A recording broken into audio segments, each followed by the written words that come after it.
La paix soit sur vous et la miséricorde d'Allah subhanahu wa ta'ala et sa bénédiction. On sait tous, la grande force du croyant, c'est ad-dua, l'invocation. L'invocation a cette force et ce pouvoir qu'elle peut changer le destin. Mais attention, l'invocation est une arme à double tranchant qui peut se retourner contre soi, donc contre l'invocateur.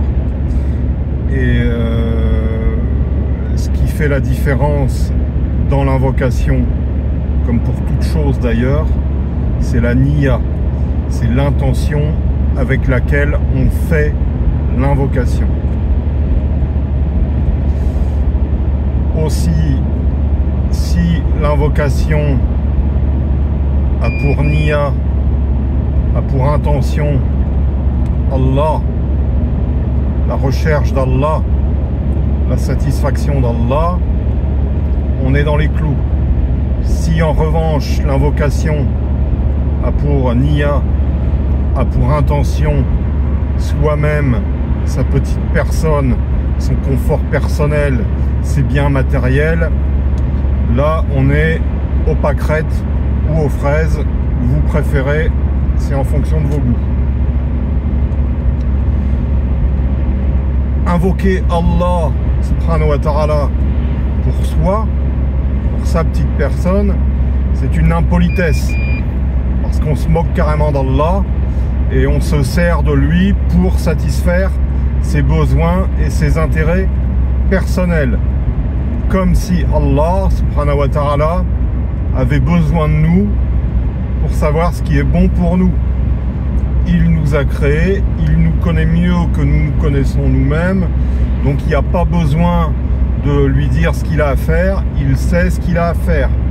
Oh Allah, donne-moi du risque, donne-moi de la fortune, donne-moi des biens matériels, guéris-moi, mais pour moi, pour mon confort, pour que je me sente bien. Ça, c'est out. C'est de l'impolitesse, c'est du manque de adab. Alors après, quand on invoque Allah, Allah exauce l'invocation. Et si on se retrouve avec une telle invocation exaucée, c'est-à-dire avec une invocation orientée vers soi, je veux dire, on a le double effet qui se coule. On devra rendre compte et de l'invocation et du résultat de l'invocation. Donc il faut bien réfléchir avant d'invoquer Allah. Est-ce que j'invoque Allah pour ma pomme, pour ma fraise, ou est-ce que j'invoque Allah pour Allah? Tu peux très bien invoquer Allah subhanahu wa ta'ala, lui demander la santé, le risque, des biens matériels, avec en arrière-pensée le fait que tout ça sera réorienté vers l'adoration d'Allah. Je n'ai créé les djinns et les hommes que pour qu'ils m'adorent. Il n'y a pas d'autre finalité à la vie. Donc, si on demande la santé pour Allah subhanahu wa ta'ala, on doit le faire avec l'intention d'être en forme, d'avoir une bonne santé pour faire le job de l'appel à Allah. Si on lui demande risque, si on lui demande la fortune, si on lui demande des biens matériels, c'est pour redépenser cette fortune dans le sentier d'Allah. Tout doit être orienté vers Allah subhanahu wa ta'ala. Donc soyez très prudents et interrogez toujours votre intention quand vous invoquez Allah.